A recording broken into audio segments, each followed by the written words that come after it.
Malir fisherman cooperative society की chairperson और Pakistan peoples party ladies wing Malir की सदर फातिमा मजीद ने रजाकाबाद में आतिश ज़दगी के बायस तबाह होने वाले घरों के मुतासर माहीगीर खानदानों से मुलाकात की।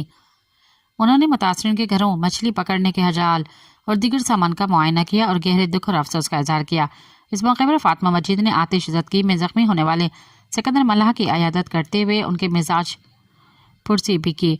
मुतासर माहीगीरों उमर मल्लाह, सिकंदर मल्लाह, अरशद अली, सदाम हुसैन और अली अकबर ने फातिमा मजीद को बताया कि रात तकरीबन 4 बजे अचानक आग भड़क उठी, जिसके नतीजे में उनके घर मछली पकड़ने के जाल, राशन और दीगर तमाम सामान, घरेलू सामान जलकर राख हो गया।